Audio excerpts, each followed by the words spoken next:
Alrighty guys, in today's video we're going to be seeing if we can't get this Blue Flame Craftsman officially on the road and reliable once again. If you guys don't remember, check out the last video we just made with this thing. We were able to get turnover. You can see here we had a few problems with the fuel pump and just problems in general.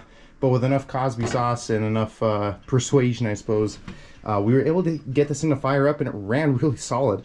But there were a few minor tweaks, and hopefully we can fix those tweaks by the end of today. Hypa is today's sponsor. Please check them out. They are helping us big time with this build. They sent me a whole bunch of stuff. I'll show you guys how to replace it and all that good stuff. But link in the description below. Check them out. So far I've had some really good luck with them. So let's dig right in. The first thing we got to do with this unit is repair that alternator. If you guys don't remember the alternator, this thing pretty much wouldn't run unless it was jumped or connected to another battery. It's usually a telltale sign that the alternator is on its way out or it's just completely dead. Either way, we're going to replace that. Hypa also sent us out a new solenoid because it was acting really weird the last time. I thought it was a connection. I tightened everything up, but it was very on and off, and I'm just not sure. It's just the solenoid's really, really old. The points where the plugs go are pretty rusty, and I figured, you know, while we're here working on the electrics, might as well get a new solenoid. So we got that, new air filter, spark plugs. I think I already said the alternator, and I mean, we already did the fuel system, the fuel pump, and the coils, and I think we did the spark plugs with the coils, but I had Hypa sent me out, you know, another set just in case. And then we got an oil filter, and I actually don't know if this, yeah, I mean, the oil looks fresh, but it's always good to hit the reset button because I haven't owned this thing until now. I'm not too sure if we can do the oil change today, but I know for a fact we're gonna start working and just getting most of the stuff done. Hopefully all of it actually. So let's dig right in. Alrighty, got the old tater right here. The old alternator. This motor model is a CV20S. So one thing that's really important about getting an alternator, or really any part for your motor, just make sure you're getting the right model number. You're going to find it usually on the cowl, the engine cowl, or somewhere on the block. You're going to find a sticker and it'll tell you your model and your information. The reason why is you don't want to put the wrong alternator on something that requires more. So hopefully there's that. Also, I wasn't able to get a new battery. I got one for the Poolon, but I don't know if I said this already, but I went to go to Walmart and I went to go grab two, and the second one I couldn't buy it because there wasn't a tag on it apparently. So not sure why they had it on the shelf, but I was only able to get one. So I figured I'd take the Poolon's Interstate, which is a little better, put it in here. It's not going to be reliable as I want it to be. We will be putting a new battery in this, you know, pretty much as soon as possible. But just want to let you guys know that. So y'all know the drill. We got 3 bolts. Take this flywheel piece off here, and then we're going to take the engine cowl off, and hopefully this bolt here to take the flywheel off is going to be as forgiving as I hope it will be. So let's get to it.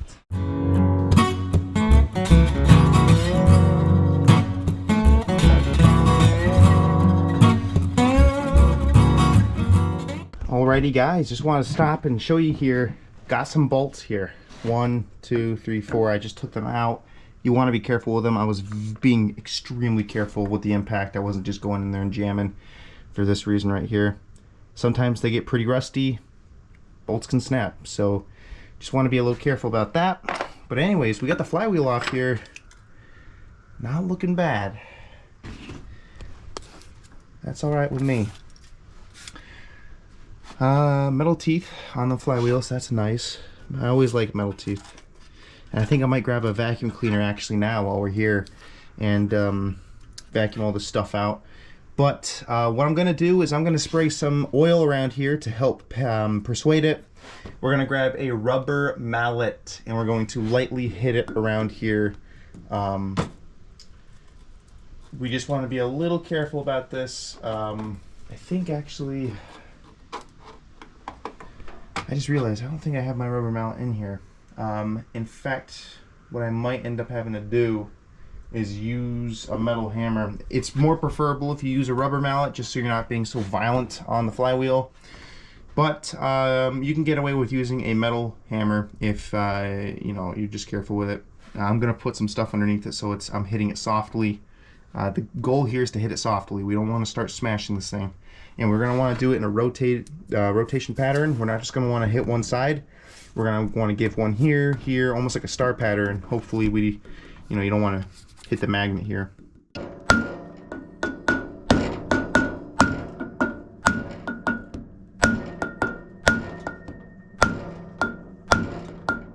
She's wiggling a little bit.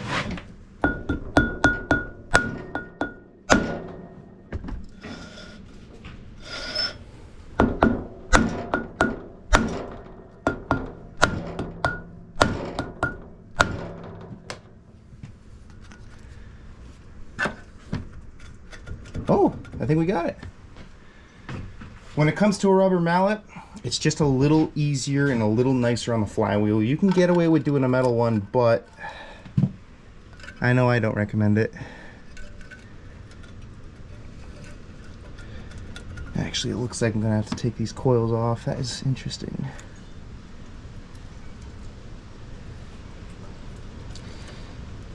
No biggie, we'll just re-gap them again. Nothing we haven't done before.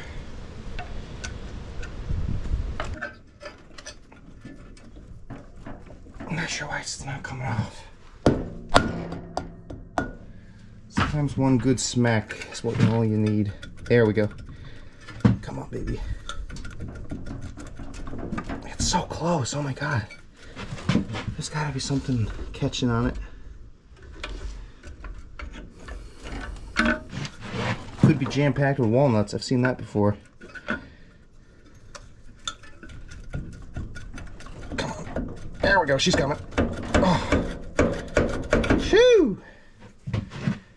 Golly. Holy.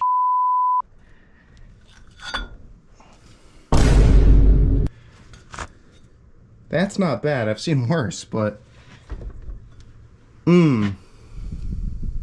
Look at that. It's like rusted dirt. Oh my god.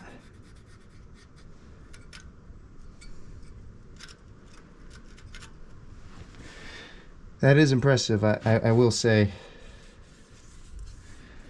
Wow. Whew. I'm glad we got the flywheel off. Okay, I'm seeing these magnets here. Something tells me that's not supposed to be on the alternator. I think that, yeah, those are supposed to be on the flywheel. Maybe I'm wrong. I don't know. I've never seen that before. Maybe it's supposed to be like that. Well, let's take it off and find out. Looks like we got a small nut there. I'm gonna douche that with a little something.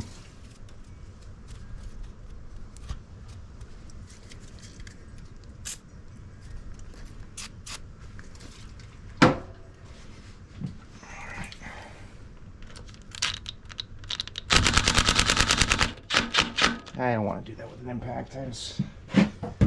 Last thing I need is that bolt breaking on me. Just gonna feel it out by hand.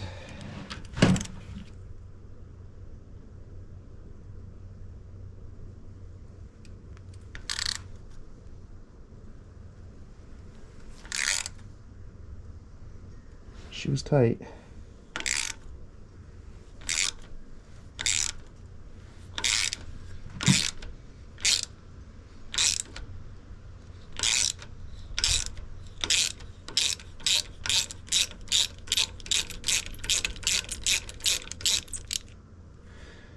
Okay, bolt number 1.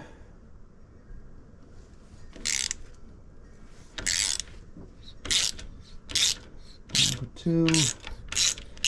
I've never done an alternator on a Kohler before, at least not in a hot minute. I can't remember if the magnets are actually supposed to do that. I don't think they are. I think they're supposed to be on the flywheel. I'm hoping that's not the case. If they're supposed to be on the fly, because on Briggs & Stratton's the magnets are always on the flywheel, but this has more magnets than on a Briggs & Stratton. You got 4 magnets, maybe 5, but they're all not even 4 actually. I think you got 2 or 3, maybe just 4, but they're in the flywheel. I don't know if Kohler does it differently.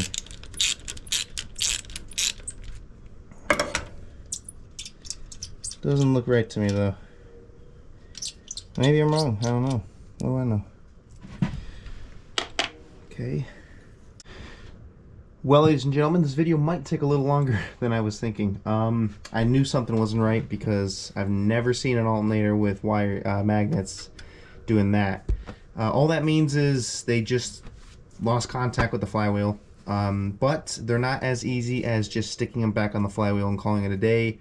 Obviously, the sealant or the glue that they used on this flywheel just came off over time.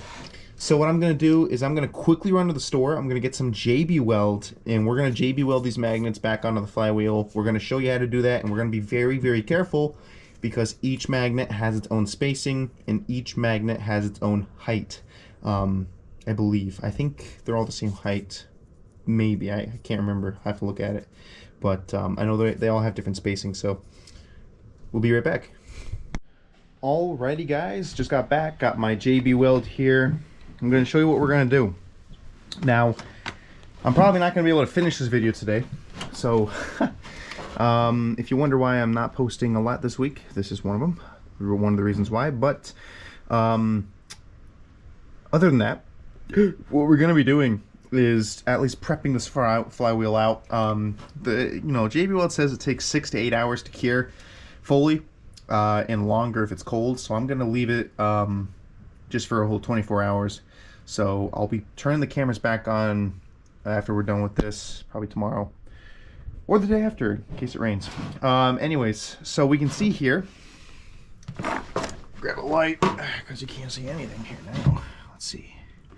All right, so you see there, we could see exactly where our positioning is for these magnets, because look at that, they've been so rusted. There's so much rust in there. You can actually see the positions. See that? So what we're going to do is we're just going to mark those positions on the top here, and then we're going to clean out this hole inside with a wire brush, and then we're going to lay our JB Weld in there, apply our magnets to the right height, of course, and to the right marker, and we'll just let it sit and cure for a few hours, and we'll turn the cameras back on. So let's get to it. Alrighty guys, got the inside cleaned out there. You can still see the markings there, but you can see where I've marked the positioning or the gaps. I also took both my feeler gauge and I took my not my feeler gauge, sorry, I took my what's this called? Measuring tape, jeez. I took my measuring tape, made sure I measured the gaps on each one, making sure they're all the same, and they are. And I also measured the depth, and they're all the same actually as far as depth goes. There's really no difference. They're all just set to a certain height. So we have our little JB Weld mixing station right here. We're gonna mix this stuff up. Hopefully we can get it right the first time using the fender of Chuck here as a little placeholder. I'm going to take this wrench, grab a little piece here of towel, going to tear it up a little bit, maybe a little more. I'm just going to wrap it around the wrench, and the reason I'm doing that is I need a scooper. I don't have a scooper around here, so I'm going to use the wrench as my scooper, so I can be able to scoop and apply, but I'm not going to ruin the wrench too. So here we go. Flywheel is right here. comes the JB Weld. You can see here I'm just using average JB Weld. Regular stuff. I would like to note, Hypo sent me not only the right one, but it's actually a perfect fit, which is just more log to add onto the fire. That not bad. Okay, you guys know the deal. If you've never worked with JB Weld before, you have, oh geez.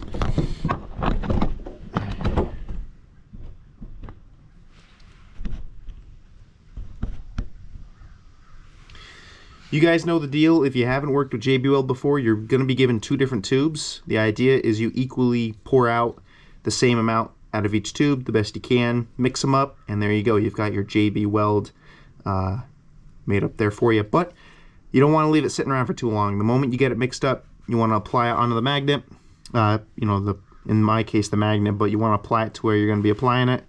And then just do that. So here we go. Ah, there are tops to them. Okay.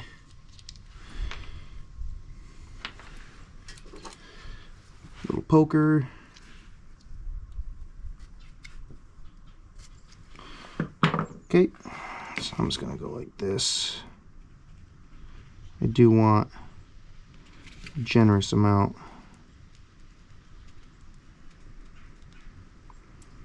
Being that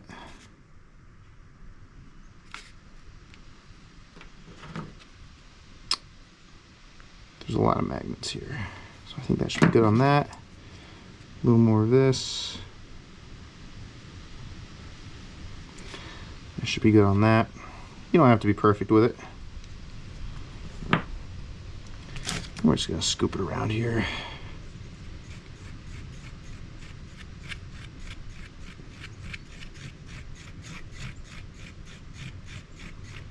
Really want to make sure you mix it well.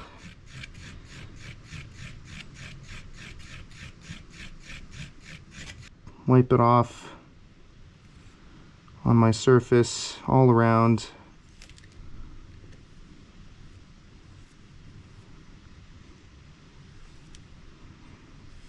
Just like that. Don't want to cover up my marks.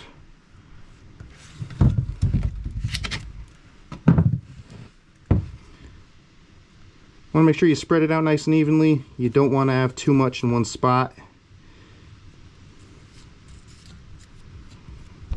And this is my mower, you know, this is not a customer's mower. I wouldn't be doing it if this was a customer's mower.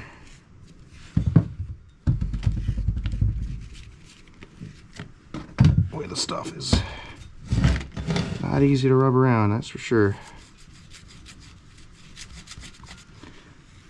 Another thing to keep in mind, a little bit goes a long way. So what I'm going to do now is I'm going to actually just come around here and spread that stuff around. All right, just so that stuff doesn't set as I'm trying to do my stirf, I'm gonna take my magnets, and the magnets should just go right on, so I'm gonna try to align it the best that I can here. Apologies if you cannot see this. Here we go. Okay, so I'm gonna look at my depth. Want to make sure I'm getting it as spot on as I can.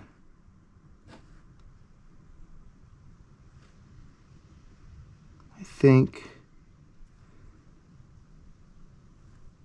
Ooh, a little too high. A little too low.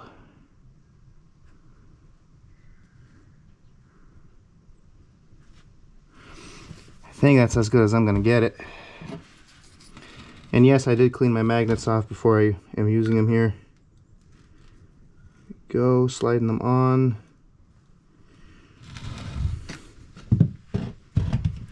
Making sure I'm leaving the appropriate amount of gap in between each one.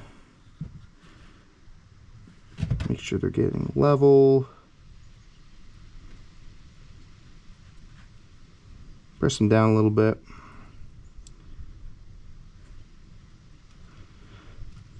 Alright, both are looking good. I'm going to go around them one more time for each and every one of them, just to make sure everything's correct. They're set level, they're set as perfect as they can be.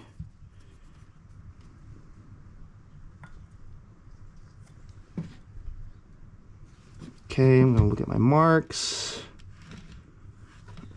They're kind of hard to, getting hard to see here. Okay. Sweet, I got that one right first try. Now I'm just gonna keep going around and doing this, so I'll be back to you guys when I'm done.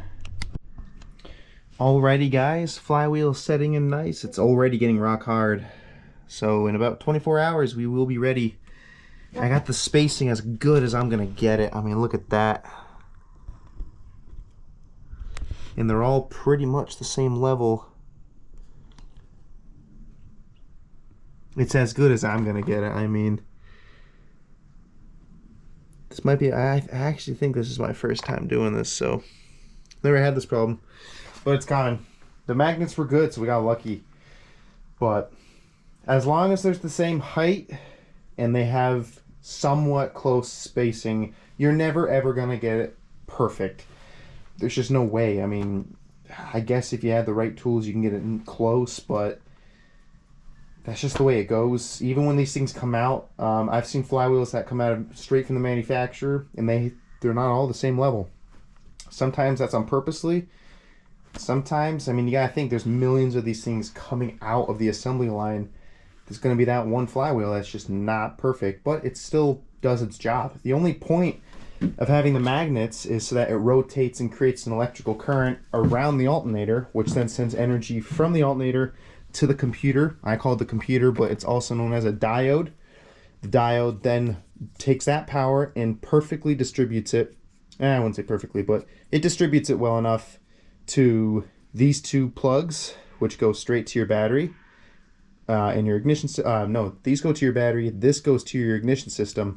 So these go to things like the coils, and they supply power so that the coils can then make your spark. Now the coils are already generating their own power around the flywheel. That's why you have a magnet. And so every time the magnet turns around, the magnet on the flywheel is going around the coils and creating enough energy for the spark plug. But all in all, the only thing that an alternator does is it makes its own energy so that it can supply it back to the battery or your electrical system so that it could then spend it again for things like lights, your ignition, accessories, maybe you have safety features, solenoid. That's all an alternator does. Without the alternator, you're only running off of the battery power. And if you're only running off the battery power, it's only a matter of time before that battery dies out, and then you gotta charge it again, then it dies out, and you gotta charge again, and so on.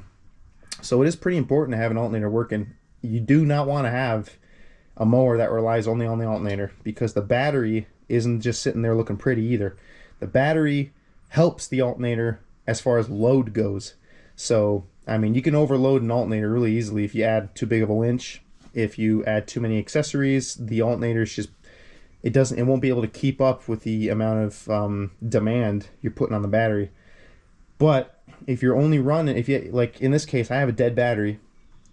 If I only run the alternator off the dead battery, the only thing keeping the engine running is the alternator. And that's how you can also stress these things out. I've had them burn out on me before just doing that. So you always want to try to make sure you have a new battery when you get an alternator, or just make sure you just have a good battery in general. They do more than just sit there and start your mower. You know, they do a lot too. The battery and the alternator, all the electrics, they talk to each other. So without one, you can't have the other. So with all that said and done, I mean, I'm just going to have to let this thing sit and wait. But I guess what we could do in the meantime is I can show you guys how we're going to go about replacing this alternator. I'm going to have to vacuum this up though.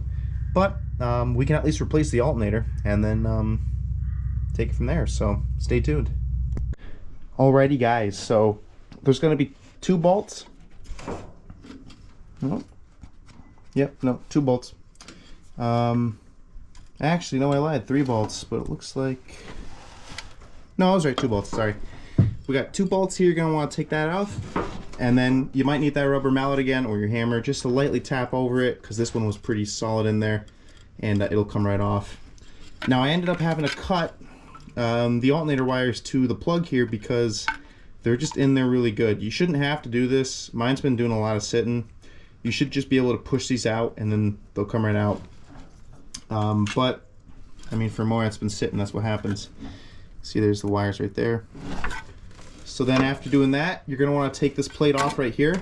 There's gonna be this plate that runs across from here to here. 2 bolts, take that off. That is where the wire runs through. And then just pull. And there you go. Look at that thing. Whew. Crazy. Now let's match it up with Hypa's new one. Already I like Hypa's because I don't have to do any work as far as splicing goes. Look at that. They already did it. So let's see. Oh wow. That is impressive. Just look at that difference. That bus is looking a lot better.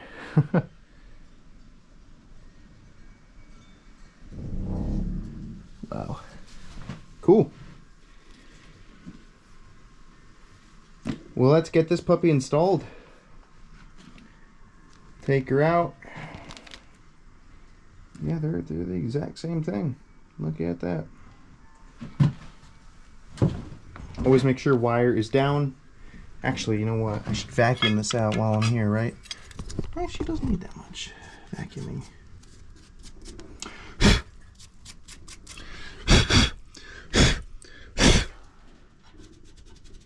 There's not much there to vacuum.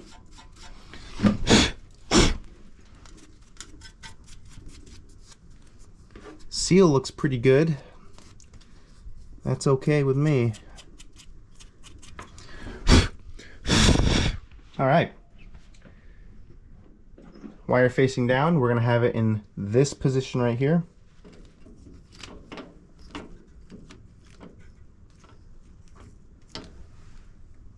Okay. Just put my plate down. Just see something here. Are these the same?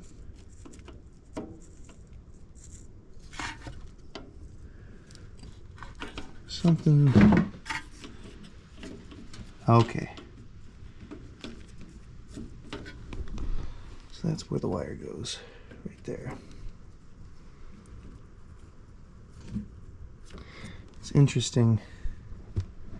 This wants to, the wire here wants to take a different path.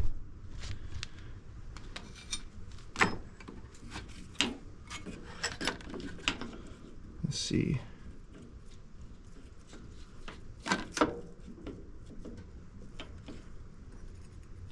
Oh, there it goes. Hear that snap? Oh, had it. There we go. Okay, yeah, know that this will work.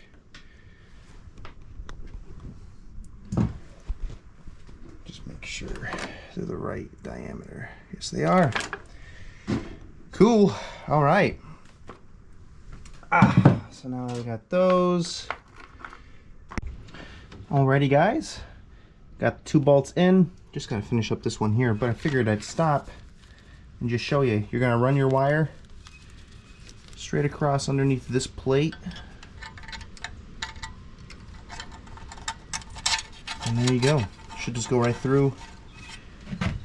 Take it all. Don't take what you need, just take it all, because I don't want to twist it either. Always want to make sure it's a straight, clear, one-shot run. You don't want to have any twists within the line here. So let's see if we can get this done. First time. Run it underneath the plate. Come back, grab it through, just pull.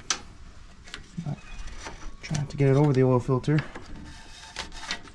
Nice and easy. Be gentle with it. Don't just yank on it.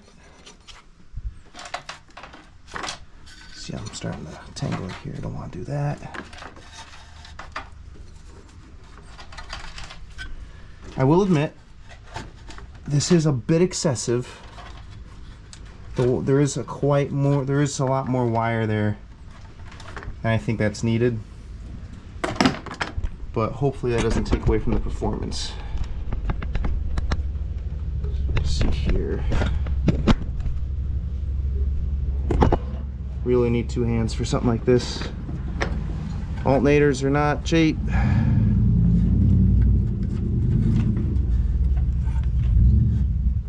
Okay.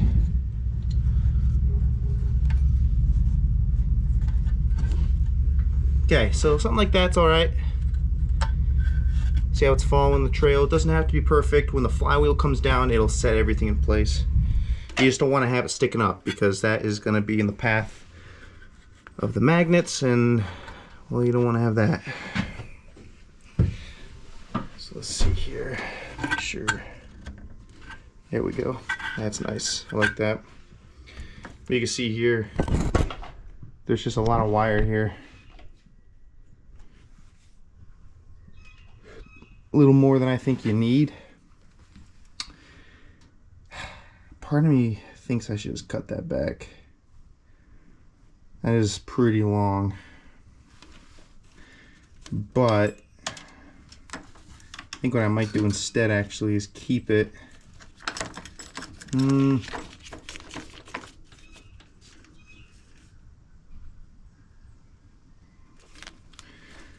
think. Yeah, I might have to brainstorm something here. I don't want to have to cut it if I don't have to, but I might end up having to cut it. But I don't know, let me see what I can do. But yeah, no, I mean, that's it, guys. 2 bolts, make sure it's set in straight, have the wire facing this way, going through the galley, or through the path here, under the plate, straight home. So, I'll get back to you guys, hopefully when I can figure something out with this. So, I'll be right back. Alrighty, guys, I mean, currently at the moment, I think what we've done here so far is where I'm going to stop. I really can't go anywhere forward without the flywheel. So I'm going to let that sit overnight, let it cure, and then hopefully tomorrow evening, and if not tomorrow, the day after, that's if we end up having weather, if I'm busy, the longer that sits, the better, honestly. So either way, I'm going to stop the camera right here, but we're not going to stop the video. We're going to continue this on day 2, where we get to assemble this thing, do more work, hopefully drive it out of the shop. So stay tuned. Actually, let's just do a finger snap. 3, 2, 1. Alrighty, guys, it's the next day. Early morning. Look at this. Nice. Rock solid. That is what I like to see. So, what we're going to do is slap this in. Put this over here. Let this rest here for a minute. I'm going to put my camera, tripod thingamadoodle in a good spot. There we go. Alright. Slap this in like this. Don't forget to watch your fingies.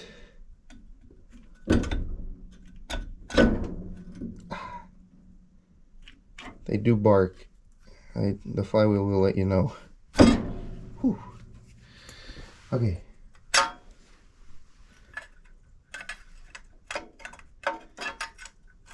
You know what? I just left something in there. Dagnabbit.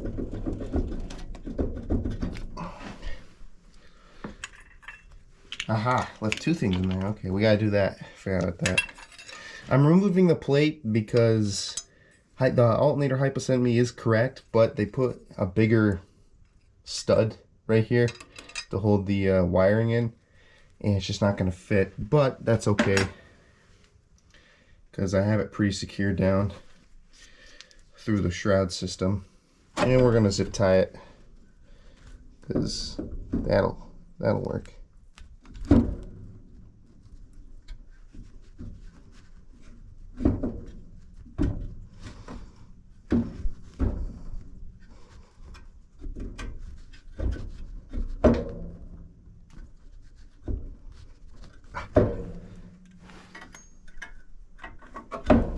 Whew, damn, that hurts.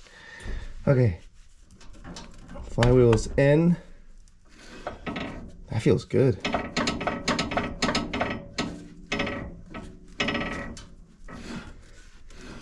feeling any rubbing. Not bad. Okay, so just to make sure it's seated in there nice, gonna grab my rubber mount here, just lightly.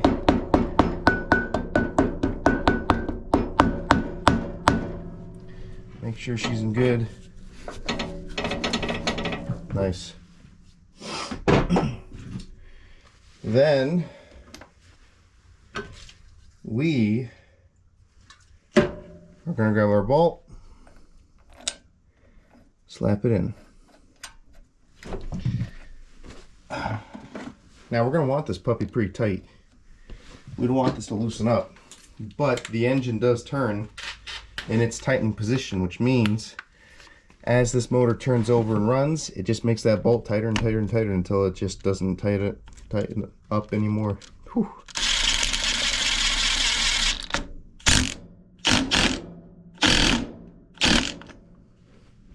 That's about good enough. You really don't have to go crazy with it.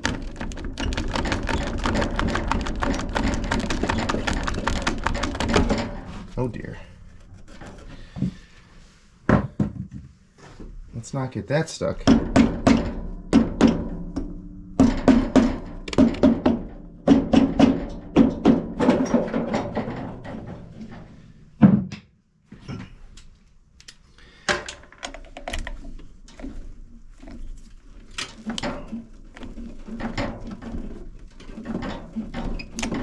That's in there pretty good. I don't want to break the wrench and the socket.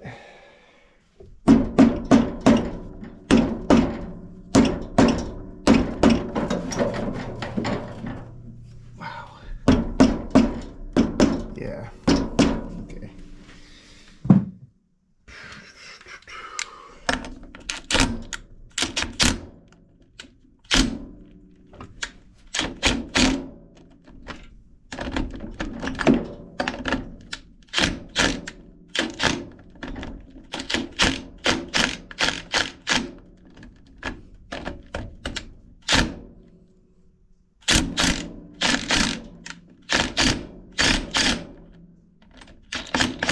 There we go.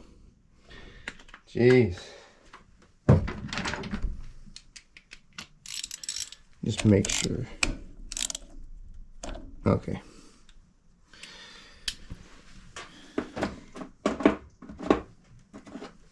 Think. Yep. All right. What happened there was such a coating of rust.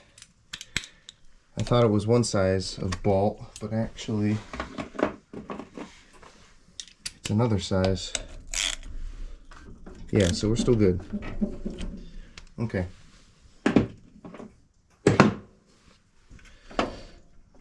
All right. Look at that. Progress, progress, progress. Now we're going to take our flywheel, or this is the flywheel, but we're going to take the fly part of the flywheel, what makes it the flywheel. The piece de resistance. This part right here is what goes over the magnet. Look at that. Nice. We've got our bolts right here, 4 of them.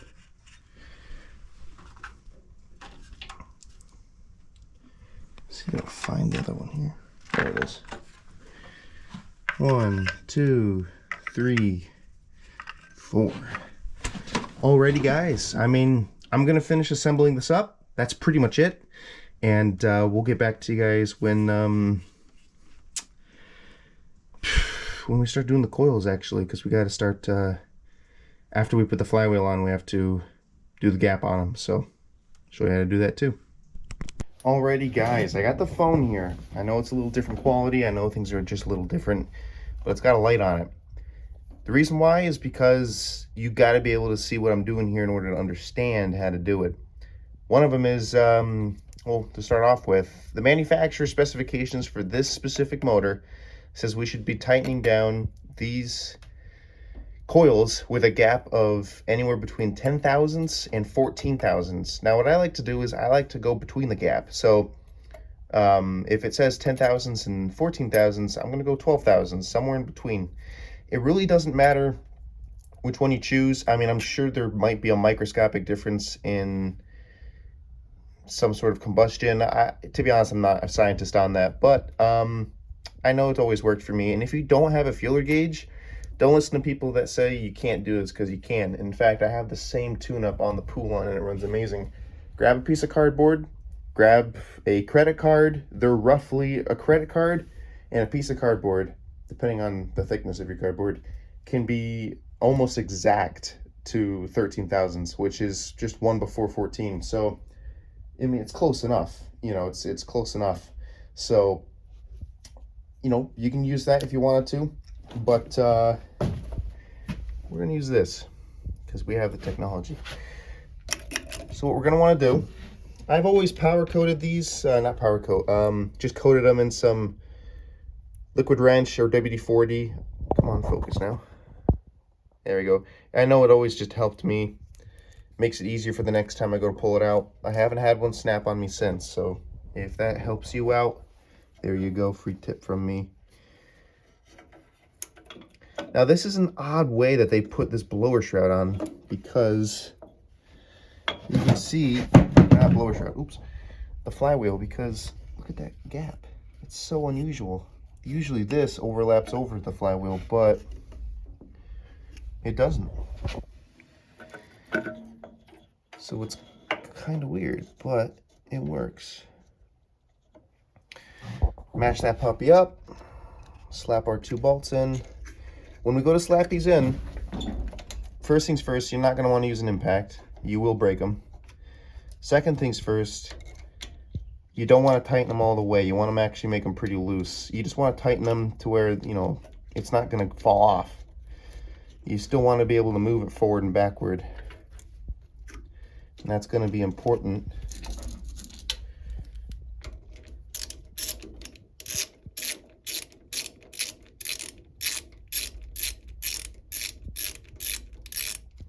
Right there is good.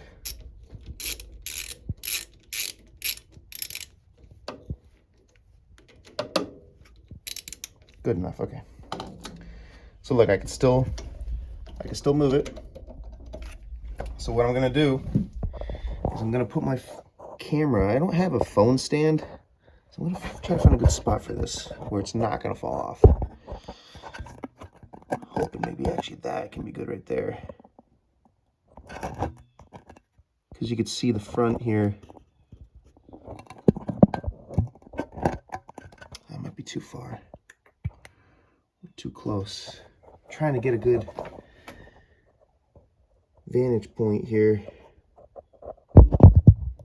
I'd say that's good enough. Okay, so what we're gonna do is we're gonna rotate this until the magnet comes around. Come on, baby, focus. There we go. Damn, okay, it's grabbing already. So I'm gonna pull this back. Oh my goodness, do I have one bolt too tight? I do.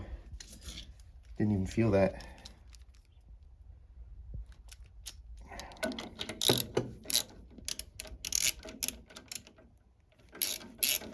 You see what happened there? It's too tight, couldn't pull it back. There we go, I can pull it back now. So I'm gonna rotate this flywheel. Sorry if the camera moves, I gotta do this with 2 hands. Okay, come on. There we go. You wanna make it, woo, excuse me. You wanna make it so the magnet is at least touching both of these parts of the magneto or the coil. The reason why is if you go to put your feeler gauge in, you're only going to be measuring one side. The other side could have as big of a gap or as small of a gap as it wants. You want them both to be even. Sometimes you have to do a double take. You have to do them both, again, because of that problem, and that's okay. So I'll show you this one side here, how we do this. So what we're going to do is we're going to pull it back. Slap our feeler gauge in. You can roll it in through the flywheel if you want to. Let her sit down. going to be a little tricky because you're fighting the magnet. I like to do it this way. There's other ways you can do it too. There we go. So now we've got the fueler gauge. We've got the fueler gauge in between the coil. So what we're going to do is with our second hand here, we're going to pull these wires back. We're going to press on it evenly on both sides. The reason why is I've had it so that you go to tighten these puppies down. You think you got the right tightness, and then sometimes this side moves as it's tightening, and you end up with a small gap. And that small gap can make a big difference because it means that this cylinder is going to be not only timed a little differently, but also the rate in which it combusts. It can make a difference. Not sure how big, like I said, but I'm sure it can make enough difference. So, wow. Hopefully I'm not catching a cold. Okay. So we're going to want to press down like that. And you can see from the camera here. Focus. I know the camera work is sloppy. My bad. My goodness.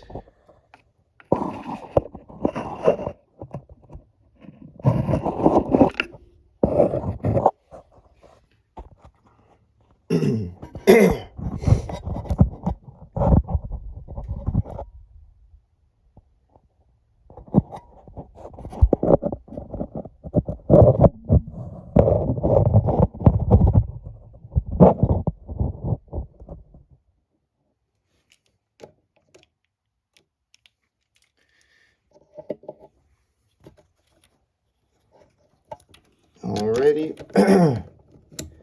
I couldn't find a better spot for that camera. So I'm doing this side.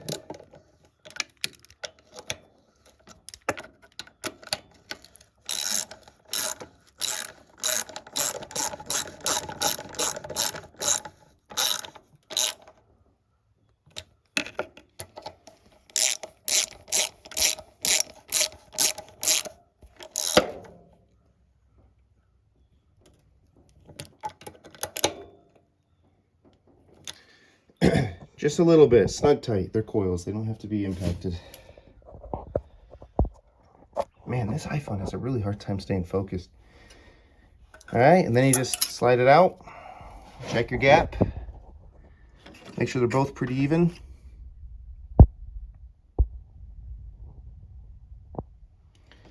That gap looks just the same as that gap. So I say it's a job well done.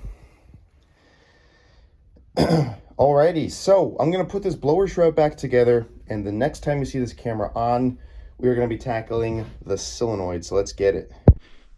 Alrighty, guys. Forgot to tell you though, but when I rolled this thing in the shop, I aired the tires with air. They're still holding. Anyways, all right. So before we start on the solenoid, I just wanted to show you guys. There's our setup. You can see we have Hypo's 2 wires, the both AC wires running on both sides, and then the purple wire right there in the middle. Just as easy as plugging them in. And then to take them out, you just grab a little pick. I use this little orange Harbor Freight pick. Get at the top of the prong of the plug and pops right out. So anyways, we got the old solenoid here. Take these 2 wires off. Remember the positioning. Black goes on the left, white goes on the right. There we go. It's gonna be different on other mowers, so don't always go by this video, you know. But if you just so happen to have the same mower as me, well, there you go. Okay, so we're gonna want to find the right size socket here.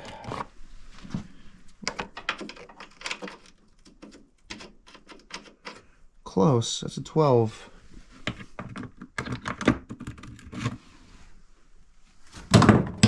Oops, there goes my wrench. Okay. So we're just gonna zip these 2 off. Actually, you know what? Nah. Just use the old socket wrench. It's right here.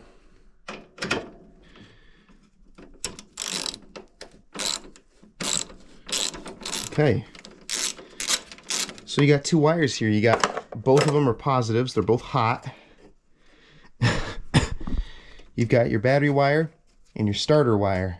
When you hit the key, the battery wire drops a post inside the solenoid, which then makes a connection, otherwise known as a bridge, and gives you your power to the starter, which then turns your motor over.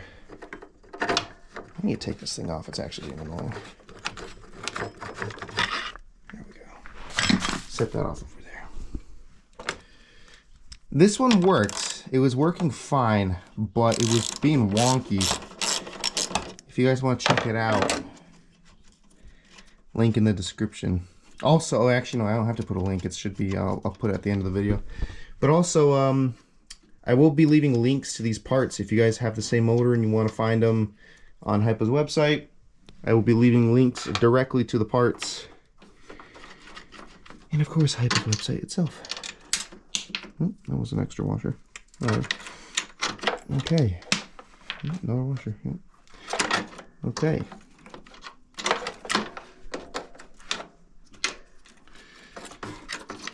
So now we just have the solenoid, and you can see there's a little bit of corrosion there, but it's really all not that bad. But I figured, you know, while I'm here, I'm gonna be doing this kind of work, so I might as well just stop in and have a gander at that solenoid. I'm trying to figure out where the hell my 10mm wrench is. I feel like I just had it. Losing wrenches already. Alrighty, I will get back to you guys. I'm gonna find a socket for these guys. We'll pop them off and replace it. So stay tuned. Awesome. Gonna have 2 bolts right here. There we go.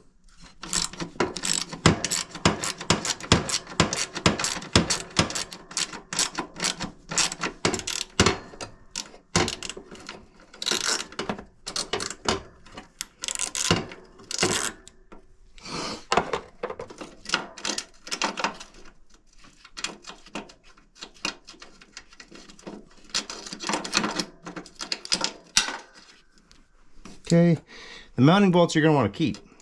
But there you go. Old solenoid out. There's the new solenoid.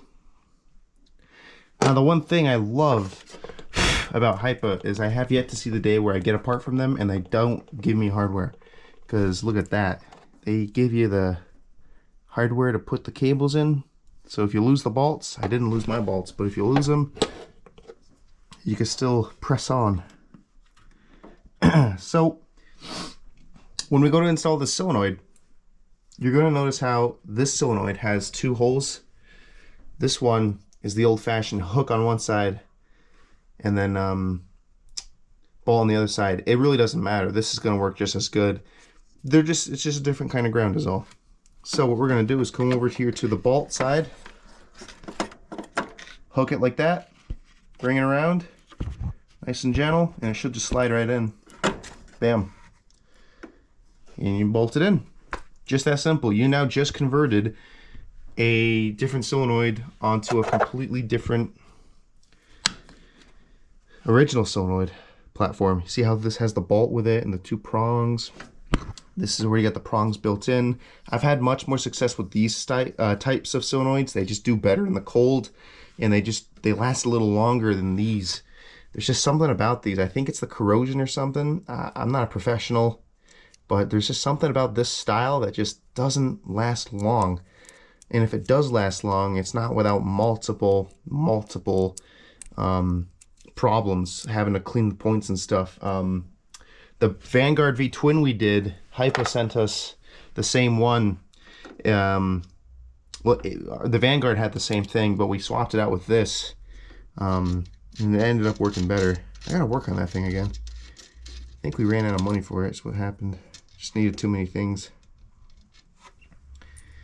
We'll have to get that on the road soon. I'm hoping to get Chuck on the road soon. That would be nice. Just gotta tighten that shifter and that's it. Okay. So we're gonna grab one of our bolts. Look at that, we're only needing one. We're building it better than manufacturer. Okay. I was just trying to screw this in, and I'm realizing I'm practically pointing the camera up at the roof. Can't see nothing if you can't. Can't see nothing if the camera's not pointing at it.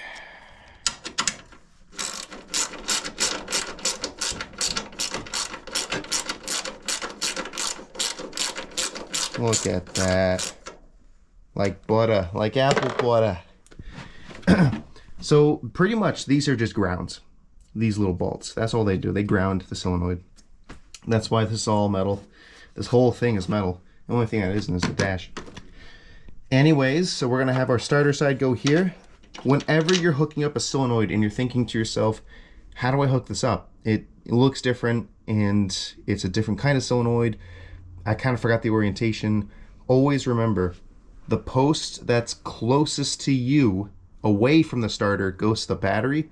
The post that's closest, it's pointing, it's going this way, it's closest to the starter goes to the starter. That's the only way, that's one of the ways I've always remembered how to do it, even on vehicle solenoids, although vehicle solenoids can be different.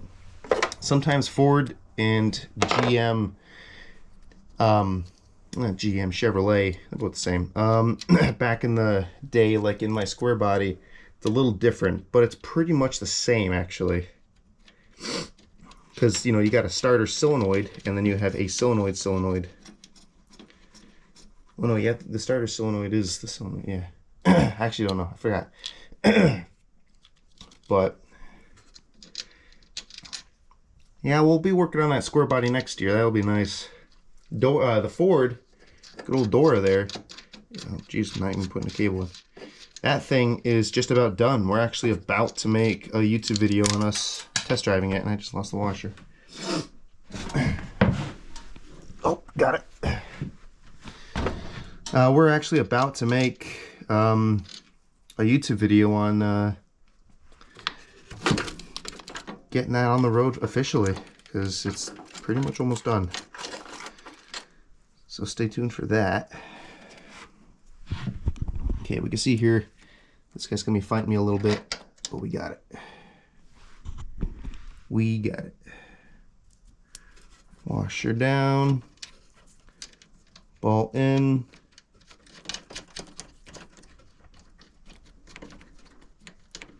Let's see if my memory's right. I believe black goes here. Oops. Yeah, gotta reorient the wiring here.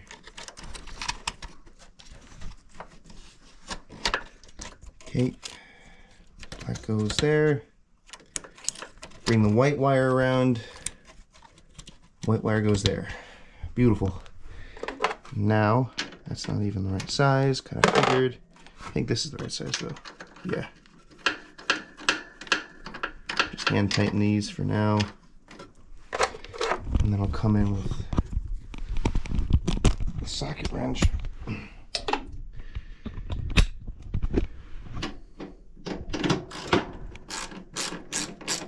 And there you go. That is solenoid installed. So now I'm gonna cut the camera off. We're gonna look at these spark plugs. I can't remember if I changed them or not. If I didn't change them, Hypa sent us some nice ones. We'll replace the air filter.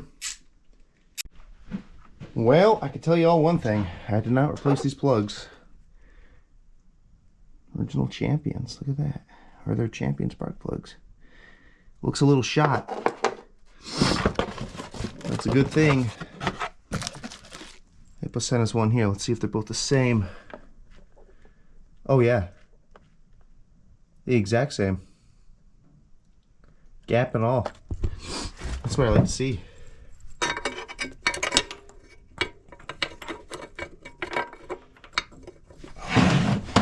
Come on, baby.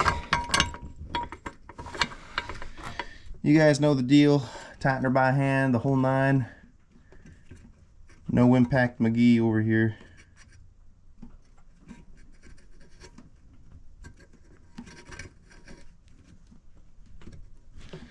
It's going on a little tough. Well, it's going on right. It might just be the you know, this thing's been sitting for years, so any kind of rust or carbon buildup on the threads, that'll contribute.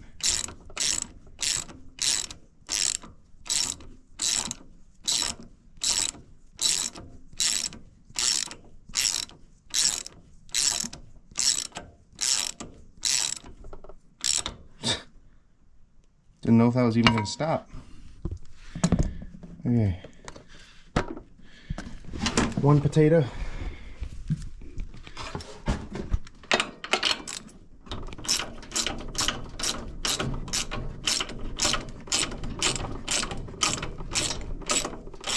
I think after this I'm going to clean out my shop pretty good. I've been working on so many projects coming in and out, trying to get videos made for them.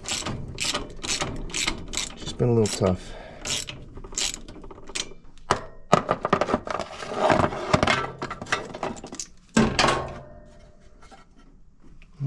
I swear it feels like it's super loose until you take your hands off the ratchet, and then it's not so loose anymore. That's very loose.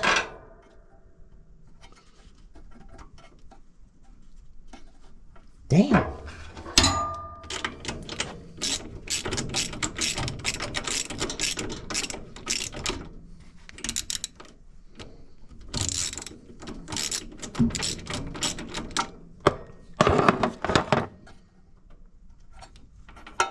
Oh yeah. Jeez.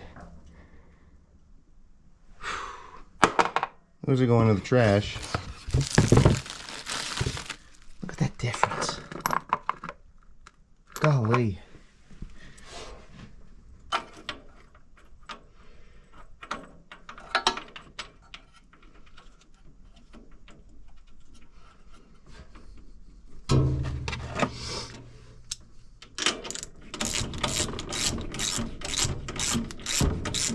It's so satisfying doing this kind of work, I tell you.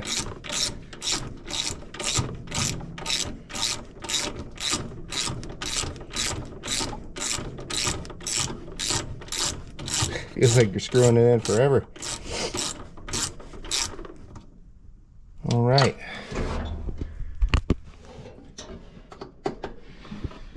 Spark plug's done. Done. While we're here, look at this air filter. It's a nice air filter.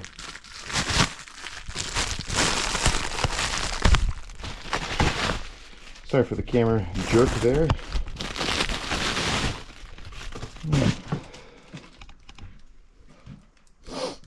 See if this is the right one. I gotta get a air filter cover ordered off of eBay, because this one didn't come with one. Okay. That's interesting. Wonder if this has to pop off. Probably does. They're both the same.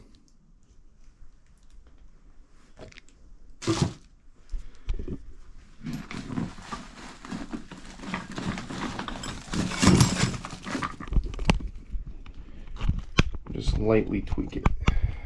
Put the camera back. Enough for maybe those. Yep, okay, it does pop off. See that? Nice. Out with the old, in with the new.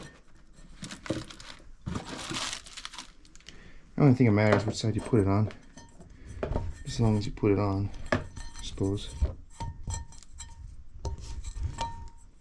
I apologize for the camera work. I know it's kind of shitty. Okay. Oh my goodness. I think that'll just tighten up as... Oh, nope. She's going right in.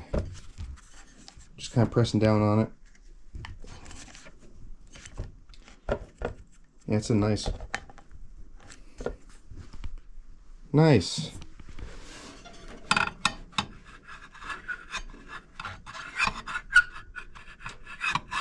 Jeez, if I can point the camera where it's supposed to be. Okay. New air filter installed.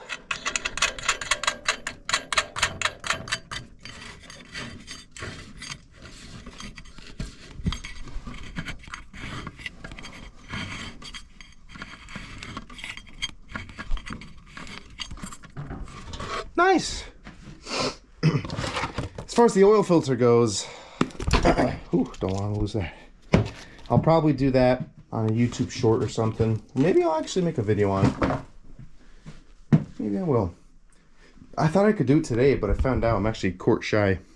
So I gotta get some more Pens 1030 up in the crib here. Okay, fuel filter. Let's get that going. Actually, I think I gotta stop the camera here.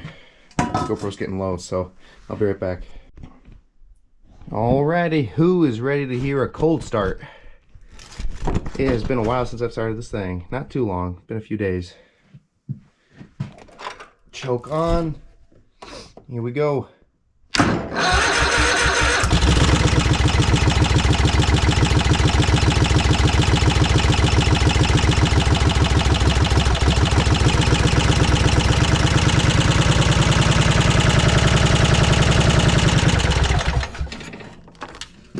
Oops. Huh. That is not good. Make sure the prongs are on the right way. I think they're on. Yeah, they're on the right way. Let's try this again.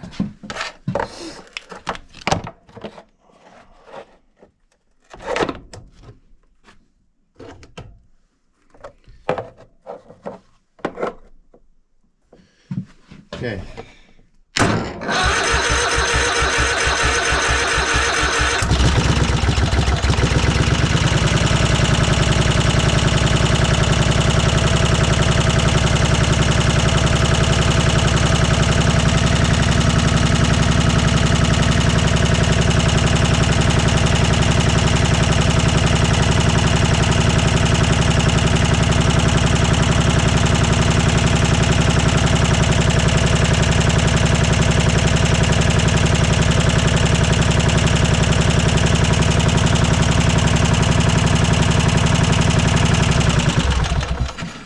Interesting, still doing it. Huh, I'm gonna grab my voltmeter out. Let's see if maybe the alternator isn't at fault here. Could just be, this is just such a terrible battery. It really is, it's got no volts in it.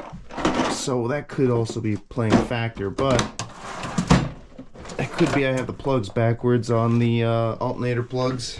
This right here. Thought I had them right, but it's possible I could have gotten them wrong.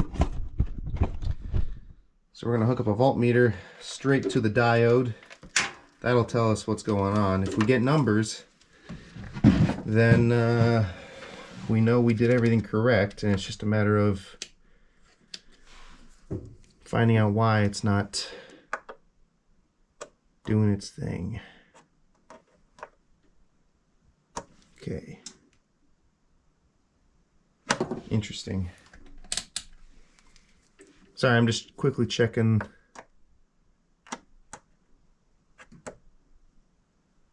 resistance here. Okay, let's try start it again and see if we can get numbers off of the tater.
right, the alternator's doing its job. I'm getting 12.23 volts straight to the battery.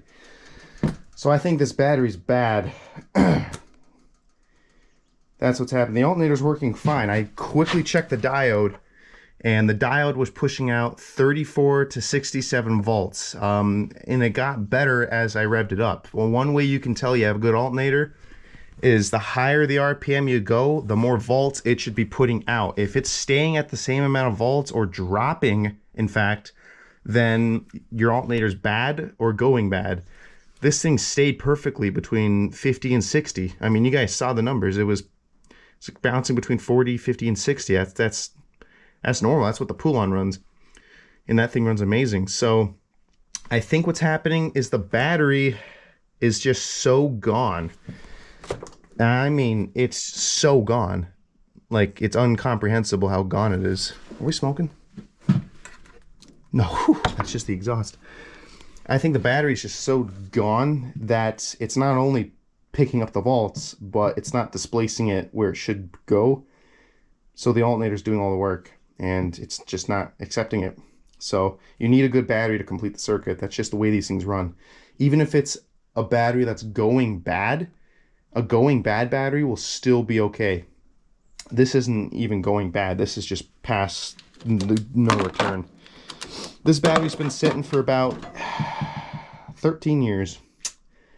And I've always used it as just like a junkie, like a junk battery. You know, you put it in just to see if something runs. And that's what it does. It acts as a good jump. We know this thing runs. It actually ran pretty quickly. But it's just not good enough. So what I'm going to do is I'm going to slap a good battery in it. I got a brand new one right there. That's not for me though. That's for another mower. But I'm going to slap it in just to confirm my theory. And I'm going to check the volts to make sure it's not draining from the battery. Because if the alternator is not doing its job properly, it's going to drain from the battery. But I was seeing good volts coming from the battery, so we'll see what happens. Stay tuned. Right, we got the volt tester out. I'm going to test it straight to the battery. See what happens. Choke on. Doesn't like choke that much.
Well, guys, I'm out here getting some fresh air. And let me tell you something. This thing, it scared me for a little bit. I saw it was dropping volts, but it was just getting used. She was just getting her hang in there. You know, it's been a while since she's been run. But Hypa's alternator, spot on. I mean, it's, you know, I was reading the diode. It was reading the 30s, 40s. I checked the pool on just to make sure it's reading the same thing, and that thing's freaking reliable.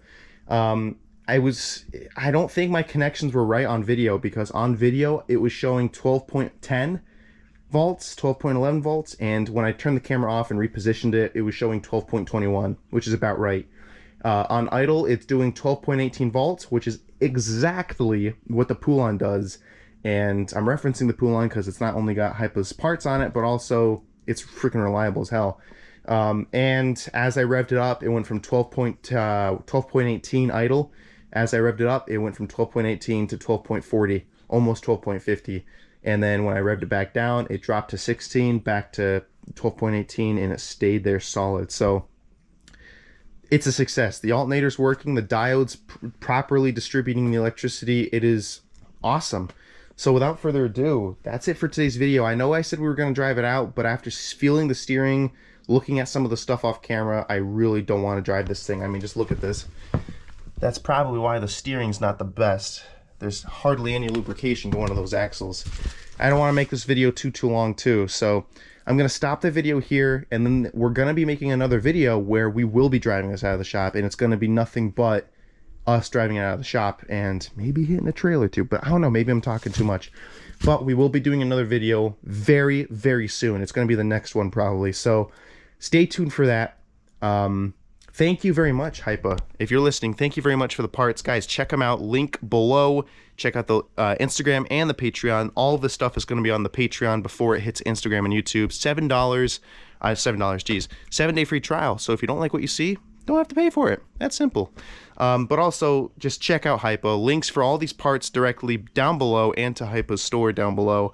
They're really helping us out here, and I'm loving their parts. So without further ado, I hope you all stay safe. Thank you very much, Hypa, and I'll catch you guys next time. This is Impossible Mowers, out.